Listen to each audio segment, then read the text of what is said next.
नमस्कार दोस्तों, स्वागत है आप लोगों का हमारे चैनल मैथ्स मेकर में। तो आज हम लोग मैथ्स के कुछ अति महत्वपूर्ण प्रश्न करने वाले हैं। सभी क्वेश्चन हमारा प्रीवियस ईयर पूछा गया प्रश्न है। सभी क्वेश्चन हमारा प्रीवियस ईयर क्वेश्चन है। ये भी देखिएगा हमारा आरआरबी एनटीपीसी 2022 में ही पूछा गया प्रश्न है। ये भी क्वेश्चन हमारा एसएससी सीजीएल में पूछा गया प्रश्न है। अगला क्वेश्चन देखिएगा हमारा 3 नंबर क्वेश्चन। ये भी क्वेश्चन हमारा आरआरबी ग्रुप डी में पूछा गया प्रश्न है, क्योंकि ये क्वेश्चन हमारा क्लास 10th का है। ठीक है, लेकिन हम यहाँ पे शॉर्ट ट्रिक पे देखेंगे कि किस प्रकार से हम बना सकते हैं, क्योंकि अगर क्लास 10th के लेवल पे बनाते हैं तो काफ़ी लंबा चल जाएगा। ऑब्जेक्टिव भी है उसमें भी, लेकिन काफ़ी लंबा चल जाएगा क्वेश्चन। लेकिन हम लोग देखेंगे कि शॉर्ट ट्रिक पे इस क्वेश्चन को कैसे बना सकते हैं। अगला क्वेश्चन देखिएगा, ये क्वेश्चन हमारा रेल ड्राइवर का है, 2018 में पूछा गया प्रश्न है। तो सभी क्वेश्चन को देखने वाले हैं, वीडियो क्लास तक बने रहिएगा। कहीं भी किसी प्रकार का कोई भी दिक्कत हो तो कमेंट करके पूछ सकते हैं। तो देखिएगा हमारा पहला क्वेश्चन क्या है। पहला क्वेश्चन है, निम्न व्यंजकों को सरल कीजिए। मतलब इसको सरल करके इसका मान ज्ञात करना है। ठीक है, ऊपर में तो एक चीज़ दिखा कि क्या दिया हुआ है, A cube minus B cube. ठीक है, A cube minus B cube, तो यहाँ पे हम बैठा सकते हैं formula A minus B, A cube minus B cube का formula. A cube minus B cube का फॉर्मूला क्या होता है, आप लोग को पता होगा। A cube minus B cube का फॉर्मूला होता है A minus B into A square plus A B plus B square. ये हमारा फॉर्मूला होता है A cube minus B cube का। तो वही करेंगे। ऊपर में जो मेरा ए क्यूब माइनस बी क्यूब है उसके जगह पे फॉर्मूला बैठाएंगे। चलिए बैठाते हैं। क्या हो जाएगा यहाँ पे, ए माइनस बी मतलब 5.5 माइनस 4 इंटू, अभी आप लोग देख के डायरेक्ट अगर मेरा वीडियो पीछे वाला देखे होंगे तो यहाँ से डायरेक्ट आप लोग देख के इसका आंसर बता सकते हैं कि कितना आंसर होगा। तो इसका आंसर डायरेक्ट बता सकते हैं कि हाँ 1.5 होगा। लेकिन कैसे होगा वो भी देखिए, प्रोसेस हम आप लोग को बता रहे हैं। तो ए minus B into A square, A square का मतलब 5.5 का स्क्वायर प्लस ए बी मतलब ये दोनों को गुना कर देंगे। तो मतलब 5.5 गुना 4, तो 5.5 में 4 से गुना करेंगे तो आ जाएगा 220। यहाँ दशमलव देंगे तो मतलब 22 आ जाएगा। तो a B plus B square, b मेरा कितना है 4 है, तो 4 का स्क्वायर कितना जाएगा, 4 चौके 16। ठीक है, ये हमारा फॉर्मूला पे बैठ गया। ये मेरे हर का अंश का काम हो गया। बटा हर में क्या है, हर में जो है मेरा उसको ऐसे लिख देते हैं। अब पहले एक चीज़ और, यहाँ पे क्या है 5.5 का स्क्वायर, यहाँ पे देखिएगा ध्यान से, यहाँ पे क्या है 5.5 का स्क्वायर। तो 5.5 का जो स्क्वायर होता है वो कितना होता है, मेरा होता है 5.5 ही है ना, तो उसका स्क्वायर होता है 55 का स्क्वायर, डायरेक्ट समझिए तो होता है कितना 30-25। लेकिन 5 पॉइंट यहाँ पे पॉइंट था, तो हम भी 2 अंक के बाद पॉइंट दे देंगे तो आ जाएगा 30-25। तो इसके जगह पे हम काट के यहाँ पे लिख सकते हैं कितना, यहाँ पे हम इसको काट के लिख सकते हैं 30-25। कितना लिख सकते हैं, 30.25। इसको यहाँ पे छोटा कर लेते हैं। हाँ, तो यहाँ पे हम लिख सकते हैं 30.25 इसके जगह पे। ठीक है, तो देखिए हम लिख ही देते हैं कितना, 30.25 इसके जगह पे आ जाएगा, क्योंकि 55 का स्क्वायर मेरा इतना ही होता है। ठीक है, तो इसके जगह हम ये लिख सकते हैं।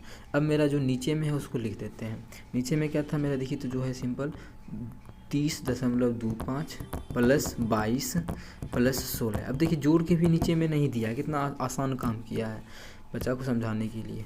डायरेक्ट मेरा ये पूरा से ये पूरा कट जाएगा, तो बचेगा क्या, ए माइनस बी मतलब 5.5 माइनस 4। 5.5 में अगर 4 घटा देते हैं, अरे यार 5.5 में 4 घटा देंगे तो हमारा आ जाएगा 1.5। मतलब इसका फाइनली आंसर जो आएगा मेरा 1.5 आ जाएगा, जो कि आप लोग को हम शुरू में ही बोले थे कि 1.5 आएगा। ठीक है, तो एग्जाम में भी क्यूब रहेगा, नीचे में देख लीजिएगा क्या, A square plus A B plus B square बैठा हुआ है, तो ये कट जाएगा, इसका भी अगला टर्म कट जाएगा। बचेगा ये घटा ये, अगर घटा है तो जोड़ रहता तो यहाँ पे जोड़ का चिन्ह आता है, यहाँ पे माइनस का चिन्ह आता है। वो सब फॉर्मूला पे कर सकते हैं। ठीक है, कहीं भी किसी प्रकार का कोई भी दिक्कत हो किसी भी क्वेश्चन में तो कमेंट करके पूछ सकते हैं। ये आपका अपना चैनल है मैथ्स मेकर। चलिए अगला क्वेश्चन करते हैं। क्वेश्चन नंबर 2 देखिएगा। यदि आप लोगों को क्वेश्चन समझ में आता है, वीडियो अच्छा लगता है, तो अपने सभी दोस्तों के साथ इस वीडियो को ज़्यादा से ज़्यादा शेयर करें। देखिए अगला क्वेश्चन, यदि 15 किलोमीटर प्रति घंटे की गति से दौड़कर कोई व्यक्ति एक पुल 5 मिनट में पार कर लेता है तो पुल की लंबाई ज्ञात कीजिए। ठीक है, अब देखिए उसका जो आदमी कितना की स्पीड से दौड़ रहा है, आदमी का जो स्पीड दिया है, वेग दिया है, मतलब चाल दिया है, वो दिया है 15 किलोमीटर प्रति घंटा, मतलब 1 घंटा में 15 किलोमीटर जाता है। बोलता है 5 मिनट में वो कितना दूरी तय करेगा। टाइम जो दिया है समय वो 5 मिनट का दिया है। ठीक है, अब देखिए ये घंटा में दिया है मेरा, और ये जो दिया है मिनट में दिया है समय, ठीक है। तो उससे एक जाति बनाने के लिए पहले हम फॉर्मूला क्या निकालना है, पुल की लंबाई निकालना है, तो मतलब दूरी निकालना है, पुल कितना दूर है, पुल का लंबाई। तो लिख सकते हैं पुल का लंबाई बराबर दूरी बराबर क्या होता है, चाल गुना समय। चाल कितना है 15 गुना समय कितना है, समय मेरा है 5, तो 5 मिनट है। मिनट को घंटा में बदलने के लिए क्या करते हैं, इसमें 60 से भाग करते हैं तो घंटा बन जाता है, ठीक है। यही हो गया, ये मेरा इतना क्या आ गया, इतना किलोमीटर आ गया। लेकिन क्वेश्चन जो दिया, ऑप्शन जो है सारा मेरा, सारा का सारा ऑप्शन क्या चीज़ में, मीटर में है। जब सारा का सारा ऑप्शन मीटर में है तो इसी को हम मीटर बनाने के लिए क्या कर सकते हैं, तो पहले हम इसको इधर लिख लेते हैं, कितना है 15, काट कुछ कटेगा, 15 चौके 60, कितना आ गया 5/4। इसको बनाना कौन सी है, मीटर बनाना है। तो किलोमीटर को मीटर में बनाने के लिए 1000 से गुना करते हैं, इतना मीटर हो गया। 4 से काटेंगे इसको तो यह जाएगा हम 250 को 25 से गुना करेंगे तो आ जाएगा मेरा 1250 मीटर, ठीक है। कितना आ गया, दूरी जो आ गया वो आ गया 1250 मीटर। मतलब 15 किलोमीटर प्रति घंटे की स्पीड से जा रहा है तो 5 मिनट में वो 1250 मीटर की दूरी तय करेगा। कितना 1250, जो कि ऑप्शन नंबर चौथा है। ऑप्शन चौथा मेरा बिल्कुल करेक्ट आंसर हो जाएगा। कौन सा ऑप्शन, ऑप्शन चौथा। ये देखिए एसएससी सीजीएल का पूछा गया प्रश्न था कब, 2015 का। उम्मीद करते हैं दोस्तों समझ में आ गया होगा। कहीं भी किसी प्रकार का कोई भी दिक्कत हो किसी भी क्वेश्चन में तो कमेंट करके पूछ सकते हैं, ठीक है। यदि अच्छा लगा, क्वेश्चन समझ में आया तो अपने सभी दोस्तों के साथ इस वीडियो को ज़्यादा से ज़्यादा शेयर करें। देखिएगा अगला क्वेश्चन, क्वेश्चन नंबर 3। हमारा क्वेश्चन नंबर 3 देखिएगा, बेहतरीन तरीका बताने वाले हैं इस क्वेश्चन का, ठीक है। इस क्वेश्चन को हम वैल्यू पुटिंग के अनुसार कर सकते हैं, ठीक है। 1 मिनट कहाँ हट गया अरे यार, ठीक है। तो देखिए इस क्वेश्चन को हम करते हैं, क्या करना है, वैल्यू पुटिंग के अनुसार कर सकते हैं। करते क्या हम लोग, थीटा की जगह जो मन सो मान सकते हैं, जितना मन हो वही सेम अगर मानेंगे, सभी में सेम मानेंगे।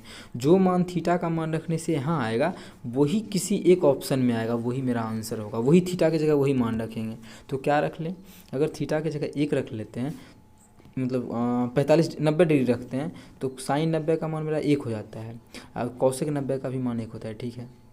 90 रखते हैं तो कॉस 90 का मान 0 होता है, कॉस 90 का मान 0 होता है, और सेक 90 का मान इनफाइनाइट होता है, जो कि हो जाएगा गलत। इनफाइनाइट मान नहीं ले सकते हैं, ठीक है।